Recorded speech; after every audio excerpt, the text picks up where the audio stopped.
Olá, estamos novamente com o webinar do Programa de Saúde Corporativa da Unimed Paraná e hoje nós vamos falar de um tema que é muito importante, que tem que ser discutido, frequentemente durante o ano, mas que nesse mês de setembro nós damos um foco maior, que é o tema de combate ao suicídio, que tem o seu Dia Mundial de Combate no dia 10 de setembro. Para isso, hoje nós temos aqui o doutor Marco Antônio Bessa. Boa tarde, doutor. Doutor em psiquiatria e mestre em filosofia. Nós vamos conversar hoje sobre esse tema e vocês podem deixando suas perguntas no chat e ao final a gente vai ler, e responder essas perguntas. Então, doutor, a gente, às vezes tem um certo receio de falar sobre o tema de suicídio, mas é um tema que nós vemos muito importante e que a gente precisa tirar esse tabu e abordá-lo. Isso, acho que o ponto principal dessa campanha nesse momento é ajudar a quebrar esse estigma, quebrar esse tabu e ver o problema do suicídio, que é um problema de saúde pública, é um problema mundial, não é um problema só do Brasil, é um problema que atinge pessoas de todas as profissões, de todos os níveis sociais. Então, ele é muito importante porque tem que ser visto de uma maneira natural. Como é uma situação muito dolorosa do ponto de vista emocional, psíquico, existe muito estigma, uma certa preocupação de se quando se fala a pessoa vai ser estimulada a cometer, mas não, pelo contrário. Quanto mais se falar, mais as pessoas vão buscar ajuda, mais as pessoas não vão se culpar, não vão ter vergonha de ter os seus problemas e com isso a gente pretende diminuir os casos, ou seja, fazer a prevenção. Sim. Tornar natural essa conversa é muito importante, como o senhor citou. E até o Brasil a gente verifica que ele está entre os 10 países com maiores índices de suicídio, segundo a Organização Mundial da Saúde. E no cenário brasileiro, o que se observa para a gente ter esse alto índice? O suicídio é um problema complexo com vários fatores, desde os fatores genéticos, os fatores ambientais, sociais, econômicos. Um dos fatores, certamente, é que o suicídio na sua maioria, mais de 90%, está associado a algum transtorno psiquiátrico. Então, um dos fatores é as pessoas não tratarem os seus transtornos psiquiátricos, seja depressão, seja transtorno bipolar, seja dependência de álcool, tabaco e outras drogas. Então, esse é um dos fatores, a dificuldade de comunicação da pessoa pedir ajuda, não ter vergonha, não achar que ela é fraca ou que ela deveria resolver o seu problema sozinho. Um outro ponto talvez seja também que nós não temos uma rede pública de acesso fácil para a pessoa buscar ajuda nesse ponto. Nem sempre os profissionais de atenção primária estão treinados e preparados de uma maneira adequada para entenderem que aquilo é um problema e que tem solução e que a pessoa não precisa ser rechaçada ou criticada ou vista de uma maneira negativa. E, claro, os fatores sociais, como agora nós vivemos um período de pandemia com o aumento do isolamento social. O isolamento social é um fator de risco, crise econômica, então medo do desemprego, medo da família passar por grandes dificuldades. Então, todas as situações de muito estresse geram um aumento do risco de suicídio. E, provavelmente, no Brasil, nós temos uma subnotificação, talvez seja maior do que isso.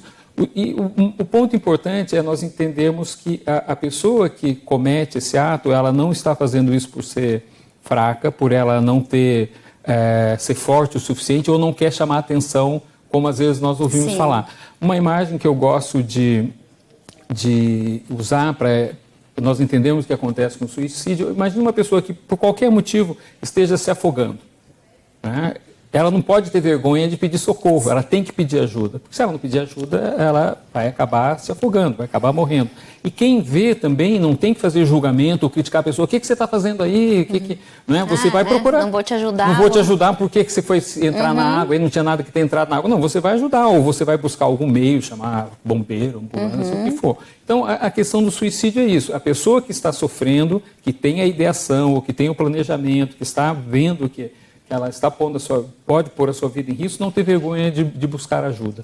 E a pessoa que vê, buscar ajuda, procurar ajudar, não é só ouvir a pessoa, mas buscar meios daquela pessoa se tratar. Então, eu gosto de dizer, se você percebe uma pessoa com uma ferida, com a perna quebrada, você vai ajudar essa pessoa, porque ela sozinha não consegue buscar ajuda. Da mesma forma, isso é muito importante citar que a maioria, né, dos casos são porque a pessoa ela tem um transtorno, ela tem uma doença que leva ela a ter essa ideação suicida. Exatamente. E daí desses transtornos, dessas doenças, quais são as que mais acometem?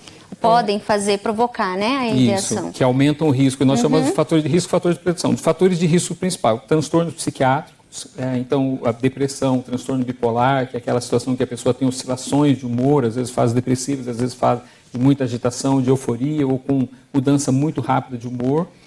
Uso de álcool, tabaco e outras drogas, isso é muito importante falar, principalmente entre jovens. A esquizofrenia, alguns transtornos de personalidade, como o transtorno de personalidade antissocial, borderline também, são fatores importantes. E o fator mais importante são aquelas pessoas que já tentaram. Quem tentou suicídio tem um risco muito maior de vir a tentar.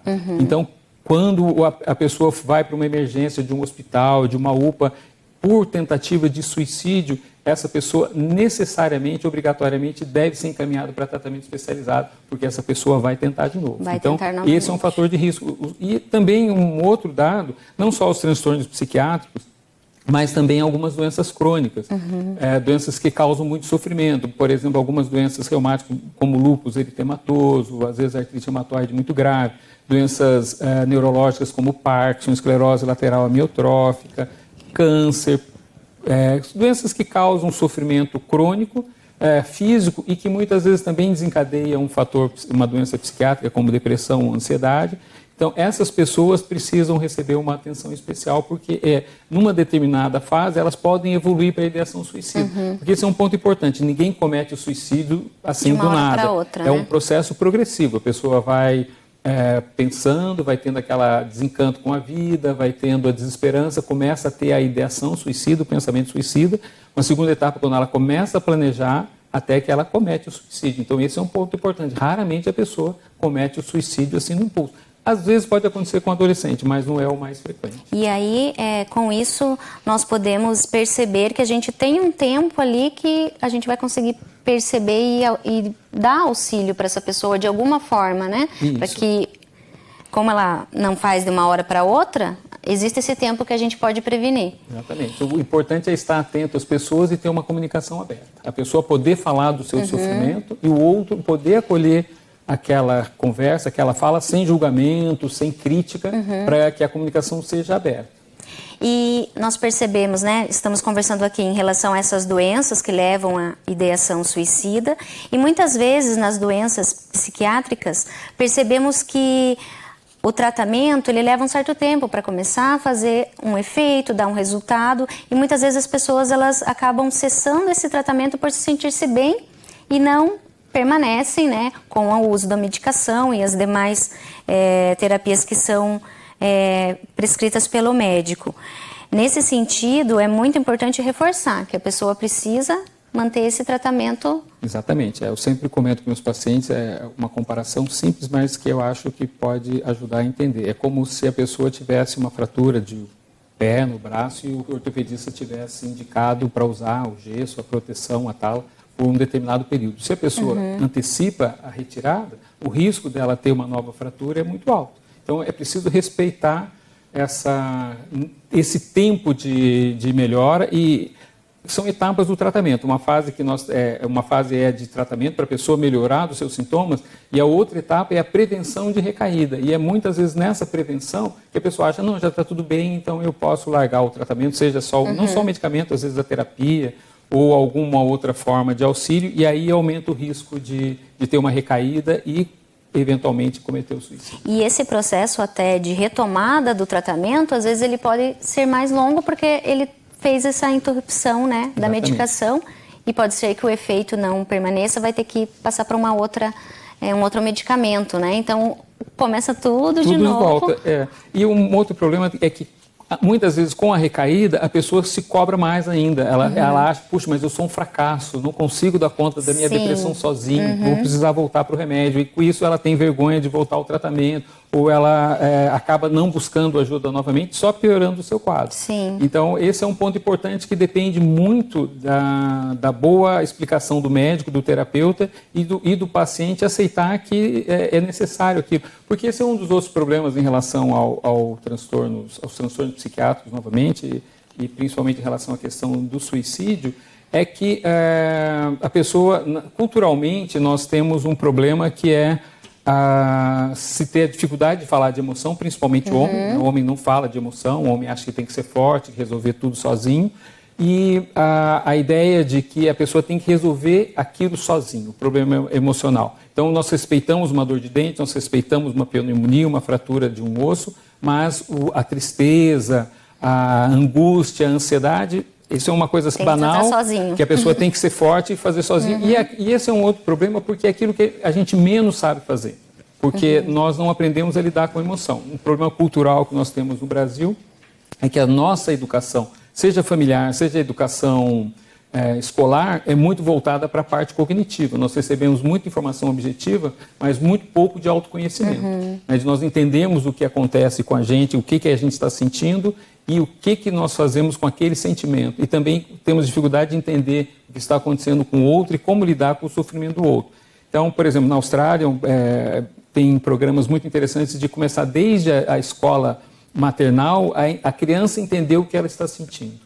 E como o amiguinho também está se sentindo e como ela pode reagir com o sentimento dela e com o sentimento do outro. Então, dessa forma, a criança vai entendendo que é natural ela ter... Nós temos dificuldade, principalmente, de lidar com os sentimentos negativos, né? Sim. Com a tristeza, com a raiva, com a frustração, com a decepção, com a agressividade. E uma das formas que a gente pensa erradamente que é melhor lidar é negar, né? Ou então reprimir, e essas coisas não se resolvem dessa forma. Então, à medida que a prevenção do suicídio então, começa lá na pré-escola. Quando se é criança. Quando é criança. Tenta, tanto em casa quanto na escola, a naturalizar a criança, falar do seu sentimento, das suas dificuldades. A mãe perguntar para a criança como é que ela se sentiu na escola, o que ela sentiu de alegria, o que provocou alegria, o que provocou raiva, o que provocou tristeza. Então, a criança vai aprendendo a identificar os seus sintomas e também como lidar com eles. E até identificar o do coleguinha, né? E o que aquilo trouxe para ele. E até falando, então, em relação às crianças, depois a gente pensa, né? Em relação aos adolescentes, e a gente verifica que essa faixa da adolescência é uma faixa também que tem um alto índice de suicídio. A gente começa, então, a trabalhar na criança esse entendimento das emoções. O adolescente, a gente também tem que dar esse apoio para ele gerenciar essas emoções e ter essa comunicação para que ele se sinta confortável para falar o que ele está sentindo. Então, para os adolescentes, o diálogo é fundamental. É essencial, porque existe nós temos uma concepção de que na adolescência, e acontece mesmo, o adolescente tende a se afastar um pouco da família e valorizar mais o grupo de amigos, o grupo social, e se isolar um pouco, querer ficar no quarto, querer ficar no celular, agora com o celular e videogame. Mas é importante que a família entenda isso, pode ser uma fase de desenvolvimento ali, mas muitas vezes já pode ser um sinal de um transtorno psiquiátrico, seja depressão, seja ansiedade. Então tem que abrir, não precisa ser invasivo, mas deixar a comunicação aberta. Né? Falar, olha, se você precisar de ajuda, se você estiver sentindo tristeza, estiver com algum problema, procure ajuda, converse comigo, se você quiser nós o levamos para um terapeuta, ou vamos falar com o seu médico, com o seu pediatra, com o que for, mas é importante não deixar de falar para o adolescente que a pessoa está atenta a ele, está dando atenção, e que se ele se sentir à vontade, ele pode falar com o pai ou com a mãe, com o que for, ou buscar uma outra ajuda, porque o problema do adolescente é que eles são muito imediatistas, por uma questão de desenvolvimento do sistema nervoso central, uma área específica que é o córtex pré-frontal, que é a última área a amadurecer do cérebro, que controla mais essa parte cognitiva de controle de impulsos, de emoções, de cálculo abstrato, de valores morais. O adolescente ele quer tudo muito imediato. Então, aquilo que acontece com ele pensa que aquilo é interminável, que aquilo não tem saída, e que aquilo, ele não tem outros meios de lidar. Então, muitas vezes o adolescente, quando parte para uma tentativa de suicídio, ou realmente comete o suicídio, às vezes não é necessariamente morrer, mas ele quer sair daquele sofrimento, daquela angústia que ele está vivendo no momento, que pode ser por uma frustração na escola, pode ser por uma frustração amorosa, pode ser por uma questão na escola, por bullying ou por um fracasso. Ele acha que se ele não tirar notas tão altas, os pais vão ficar frustrados com ele, decepcionados. Isso a gente vê muito em alguns países orientais, por exemplo, na Coreia, no Japão, alto índice de adolescentes relacionados a frustração, por exemplo, por não passar num vestibular. A cobrança é muito alta, mas Isso. o diálogo também não é zero, não né? existe não ali, existe, né? Não existe outra possibilidade, porque se ele não passar, aquilo é visto como um fracasso total, né? E não é um fracasso acadêmico, é um fracasso da vida, né? Então esse é um outro peso. O adolescente às vezes pensa que uma coisa que não vai bem numa área da vida dele contamina a vida toda dele, né? Então se ele brigou com os amigos, agora pronto, a vida dele acabou, né? Então esse é um ponto importante em relação aos adolescentes. E um outro ponto também é que os adolescentes, como têm essa fase de querer novidades, buscar experimentação, é um risco onde buscam mais uso de drogas, principalmente o álcool, que é a droga mais acessível. E o álcool desinibe o comportamento, dá mais coragem, então o adolescente pode... Aliás, não é só o adolescente, o álcool está associado, na maioria dos casos, de tentativa e de suicídio realizado realmente. Então o álcool é um fator de risco muito forte para o suicídio. Busca fuga, né, no álcool, até para tirar a timidez, e depois vai querendo cada vez mais porque é a forma como se sente bem, né? Ele aprende errado. Né? E aí acaba criando um hábito, e o álcool, como ele tem essa capacidade de levar a comportamentos mais desinibidos, facilita que ele possa cometer a violência contra ele ou contra outros. E aí até quando a gente verifica entre homens e mulheres, nós sabemos que o índice de suicídio nos homens, né, ele é bem maior do que nas mulheres. E a gente também sabe que culturalmente o homem, ele acaba não olhando preventivamente para a sua saúde, indo ao médico com prevenção e tal. De que forma o familiar ou o colega, né, ou a empresa pode fazer com que esse homem cuide mais e olhe mais para si e que peça ajuda quando precisa? Uma das formas é incentivar a comunicação aberta entre as pessoas, entre os homens. Eu sempre comento, se você vê um grupo de homens conversando, eles estão falando de tudo menos deles mesmos. Né? Pode estar falando de futebol, de política, de carro, de coisas objetivas, pode estar com um sofrimento terrível e não falar disso. Então, uma das formas é incentivar a participação dos homens em grupos de autoajuda, de ajuda mútua, de falar das suas emoções, seja na empresa, seja a própria família, fazer reuniões para... existem técnicas muito interessantes, por exemplo, comunicação não violenta, onde a pessoa fala do seu sentimento, não tem vergonha, é natural. Ele fala, quando você fala alguma coisa para mim de tal forma, eu me sinto assim, aí eu me sinto triste, eu me sinto frustrado, eu não gostaria de que a gente lidasse isso de uma outra forma. Ou seja, começar a falar mais de emoções, de uma maneira clara, aberta sobre emoções, que não é sinal de fraqueza, não é sinal de incompetência, pelo contrário. Porque esse é um dos problemas, quando o homem se sente angustiado, triste, e ele não sabe como lidar com isso, ele acha que ele é incompetente, que ele não tem saída, então vai buscar um meio mais letal. Então o ponto principal é isso, o homem tem dificuldade de buscar médico, nós temos a campanha, por exemplo, contra o câncer de próstata, né? Em relação ao psiquiatra, talvez o preconceito seja no mesmo nível, né?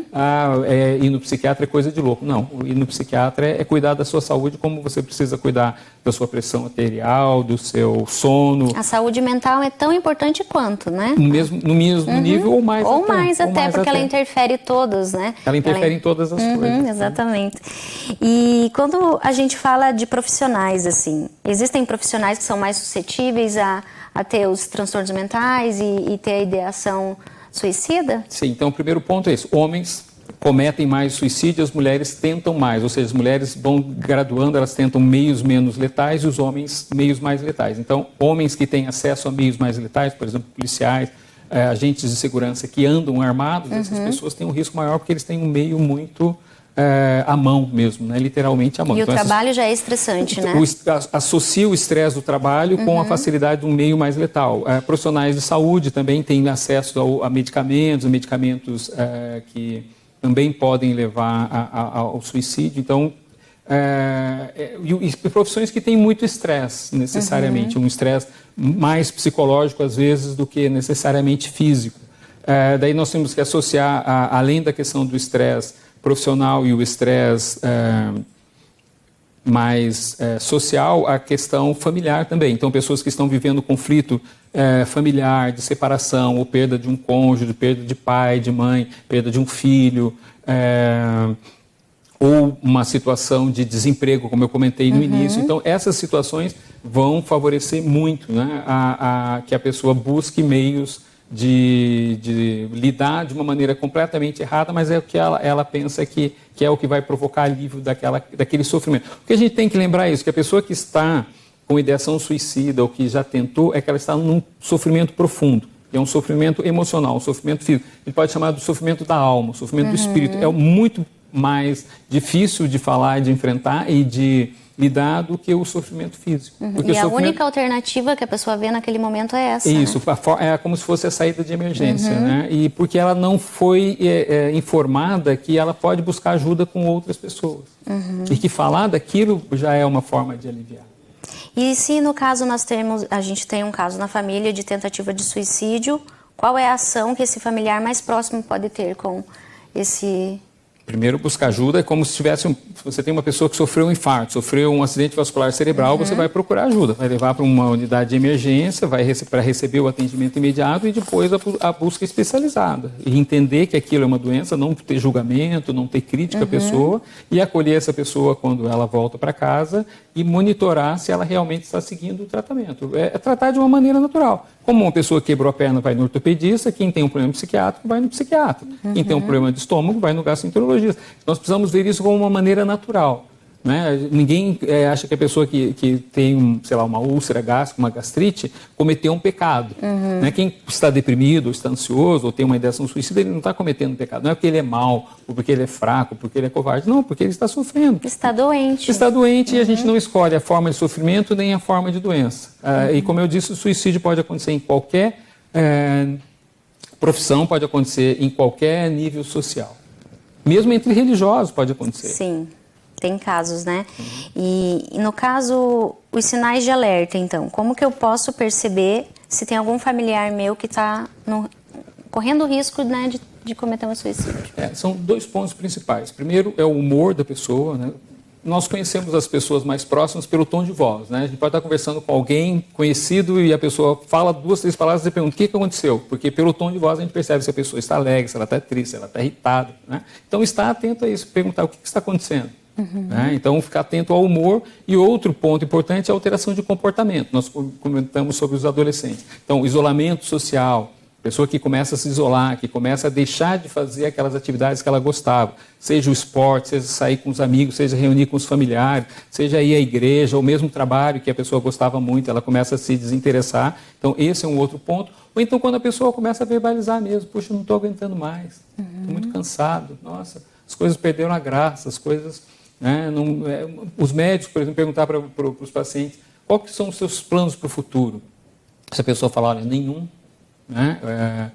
O que você acha se acontecesse alguma coisa grave com você, que você tivesse em risco de morte? Né? E a pessoa, puxa, seria um alívio? Esse é um sinal de alerta. Né? As pessoas falam, podem falar. Claramente, às vezes a gente não valoriza, pensa que aquilo é uma figura de linguagem. Não, muitas vezes. Né? Muitas vezes o adolescente fala isso, não estou aguentando mais a escola.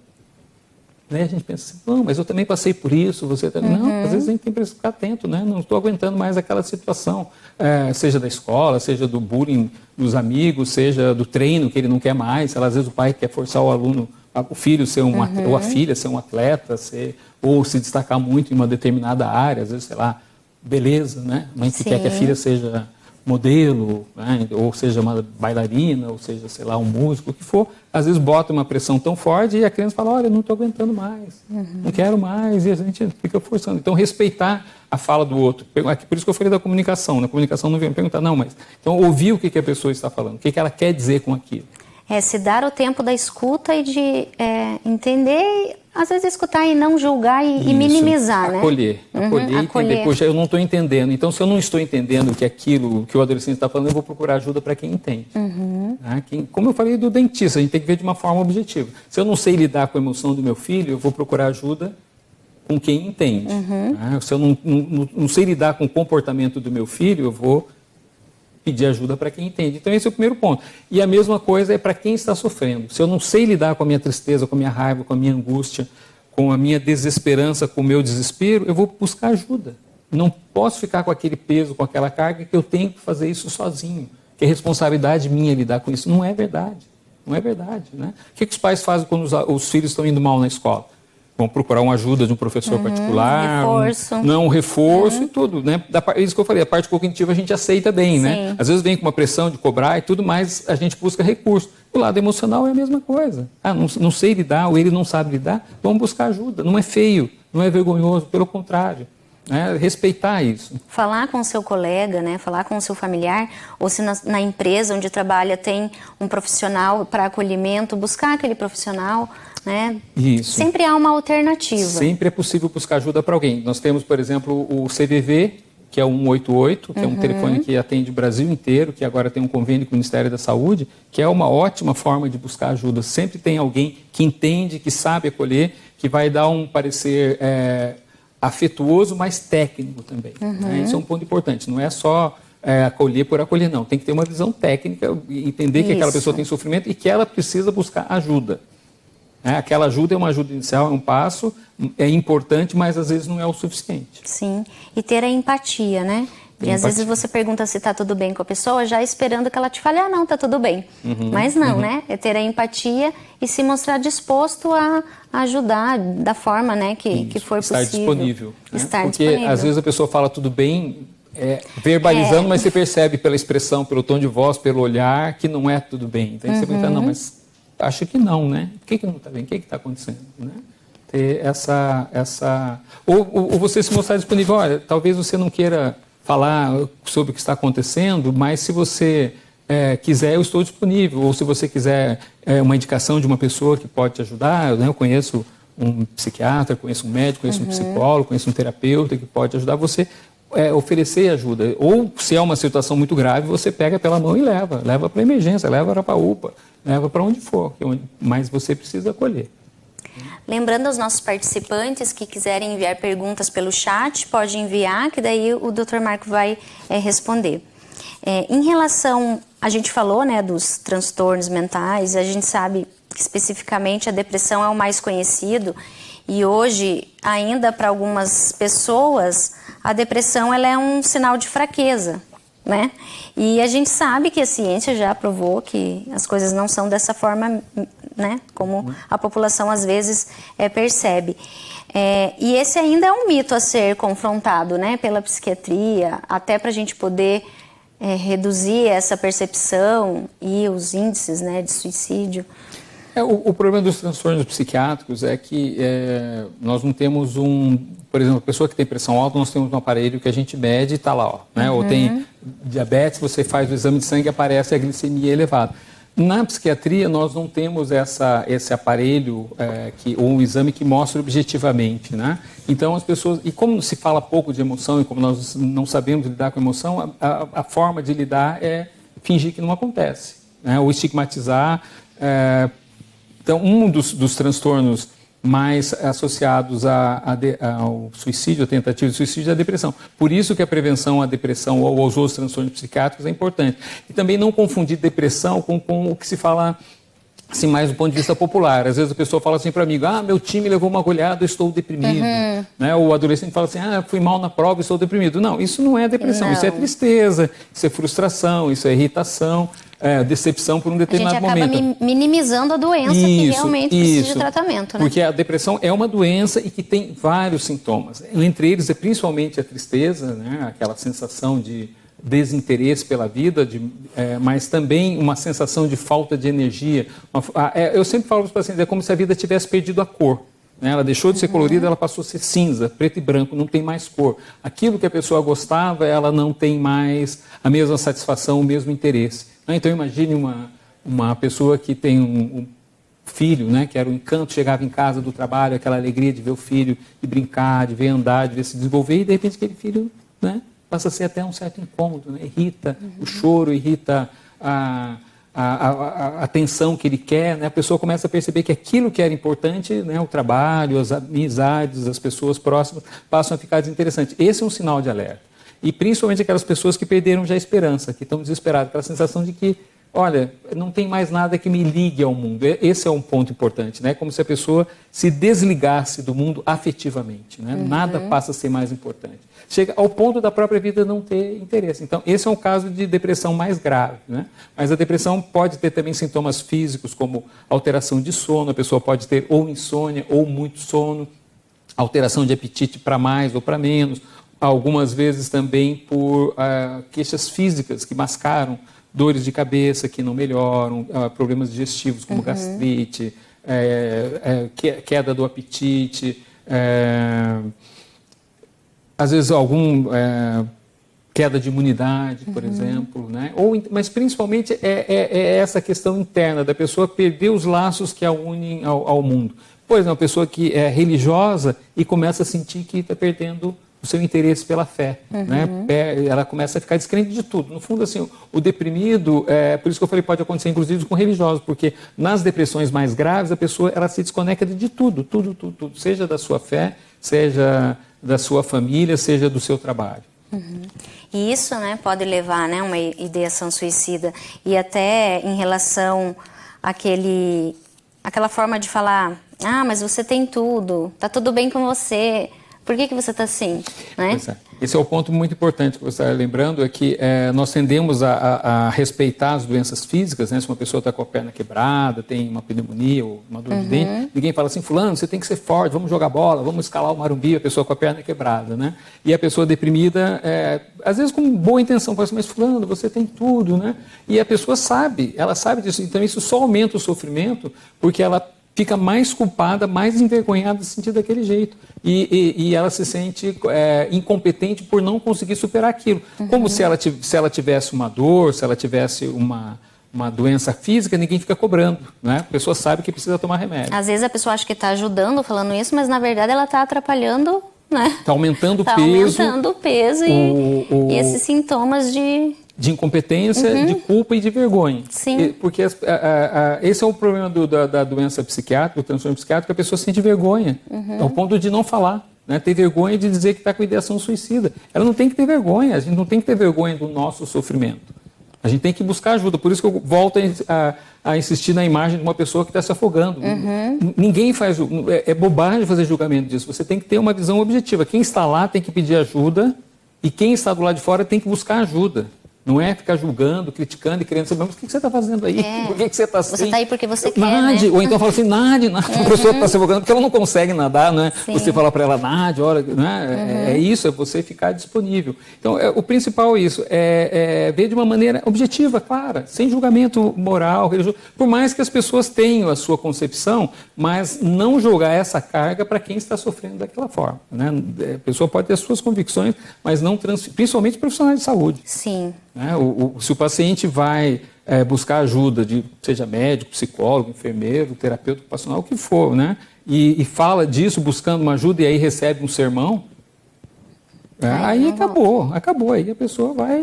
Aquele era o último lugar, né, que talvez ela tenha visto como a sua saída de emergência. Por isso que os estudos mostram que as pessoas que cometem suicídio, a grande maioria delas procurou alguma ajuda profissional no mês anterior ou tempos anteriores, né? Ou ela não conseguiu falar aquilo que realmente, às vezes ela vai com uma queixa para não falar exatamente, até ela se sentir à vontade e falar, não, mas o que está me fazendo sofrer é isso, ou então ela falou, mas a outra pessoa não foi capaz de entender, de acolher, aí recebeu uma lição de moral, ela desiste de vez. Né?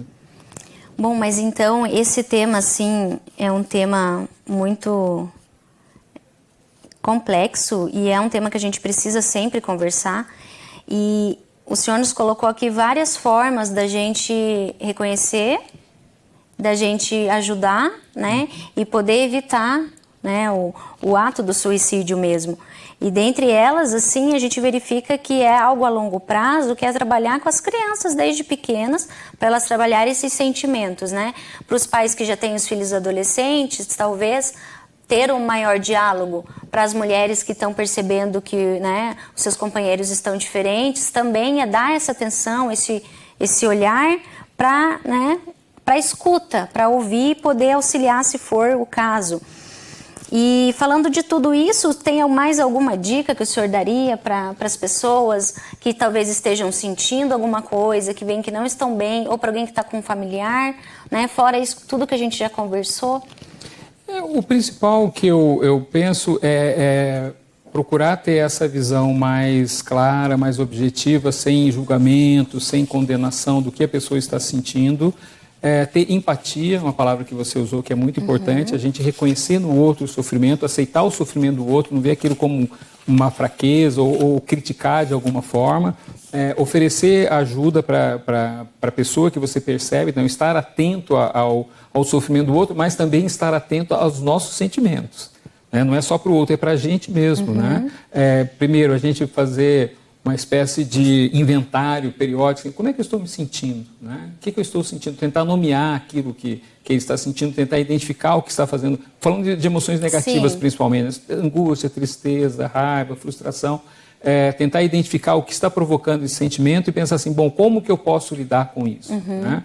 Da mesma forma que uma pessoa que aumentou de peso, né, o que ela pensa? Bom, eu vou mudar minha alimentação, vou fazer atividade física, vou procurar um nutricionista, vou mudar alguma coisa. Né? Se ela pensa, se eu continuar assim, eu vou continuar aumentando de peso. A pessoa que está sentindo raiva, com frustração, com tristeza, ela tem que pensar, se eu não mudar alguma coisa, eu vou continuar assim, isso só vai crescer. Então, estar atento aos seus sentimentos e como lidar com eles. E também ficar prestando atenção no sentimento dos outros e como lidar com aquele sofrimento. Né? E aquilo que eu comentei, se tem dificuldade de lidar com o sofrimento do outro, procure ajuda para você e para o outro. Então, eu acho que o principal é isso, as pessoas lembrarem e não terem vergonha de buscar ajuda, de qualquer tipo de sofrimento, seja do sofrimento físico, seja do sofrimento emocional. O problema é que o sofrimento emocional na nossa sociedade ainda é visto de uma maneira negativa, de uma maneira muito crítica. Né? Nós tendemos a criticar muito quem sofre emocionalmente, porque a gente acha que nós temos controle, essa é a grande ilusão, achar que nós temos controle das nossas emoções e que a gente pode resolver os nossos problemas emocionais sozinhos, e não é verdade. A gente precisa de uma ajuda técnica. Sim, muito importante. Tratar como uma doença como qualquer outra. Isso, né? Exatamente. Nós temos duas perguntas. Sim. Eu vou ler a primeira para o senhor. Como posso eu, sem ser da área de saúde, chegar em alguém que tem crise de depressão e não admite, e dizer que ela precisa de ajuda? Como posso ajudar? A primeira ponto é isso, você perguntar para a pessoa como é que ela se sente. Né? Não ter vergonha de perguntar.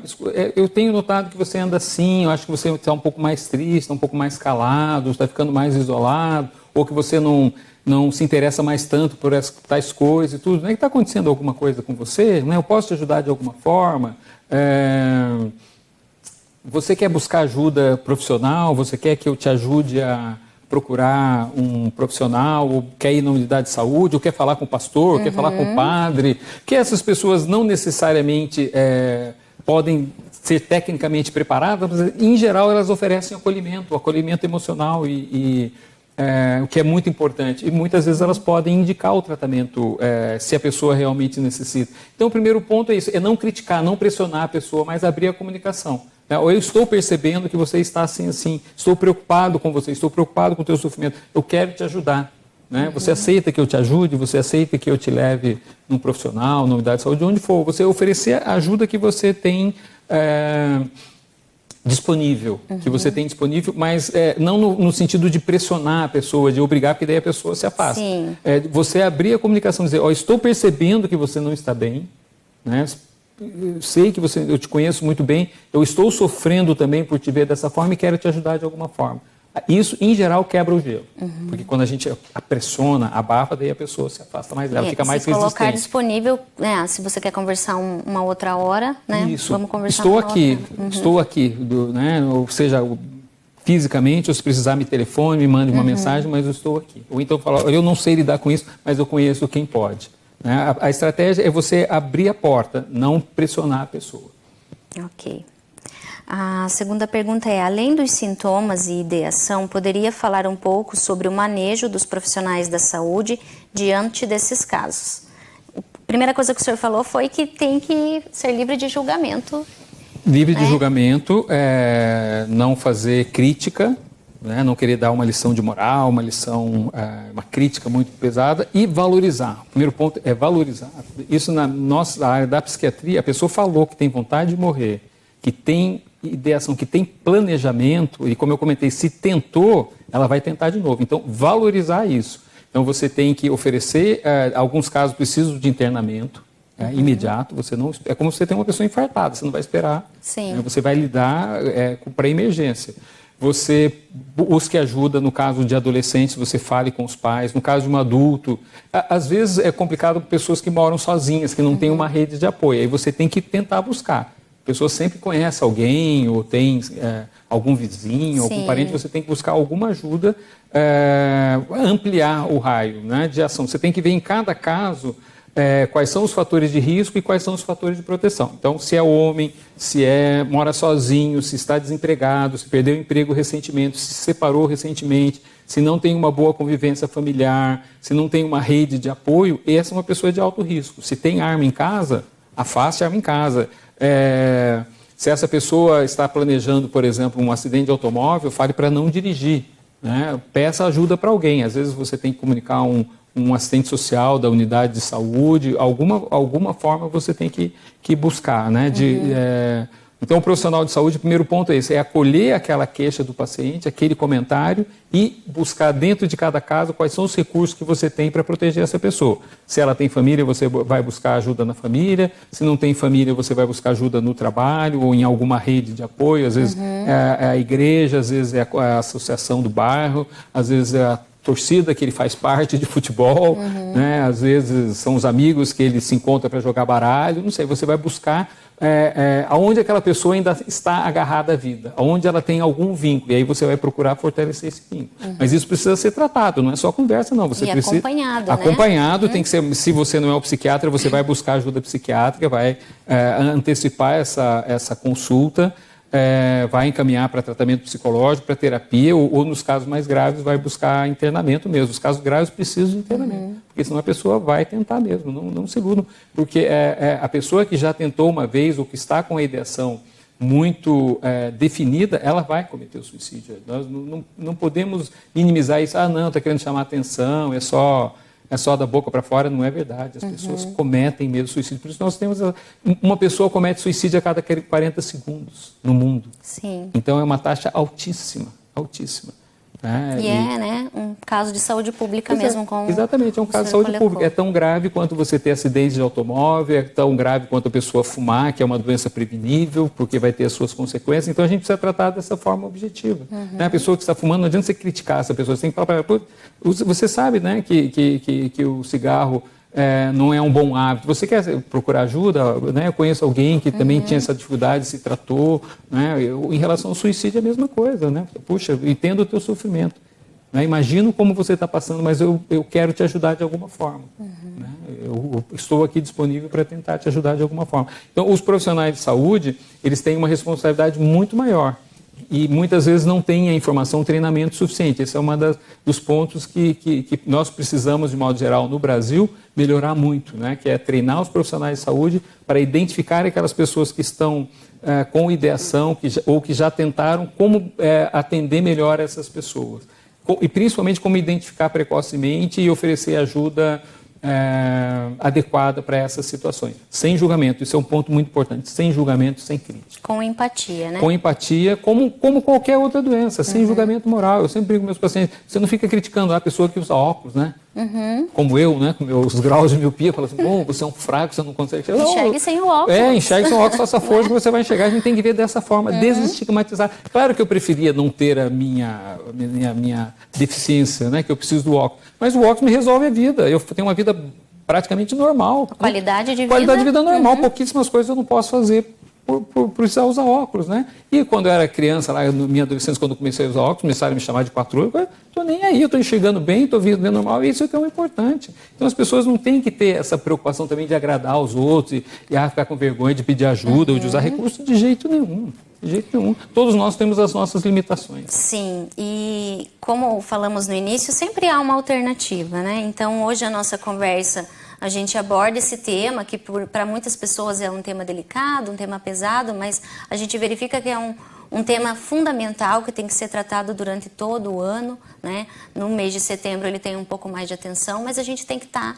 ligado nisso o tempo todo e ter a empatia, o olhar de querer ajudar mesmo, né? Sem julgamentos, como o Dr. Marco colocou. Acho que essa é a mensagem. Essa é a mensagem, né, principal. Desestigmatizar, ver de uma maneira objetiva, clara, né, de como aceitar. São as coisas que a gente...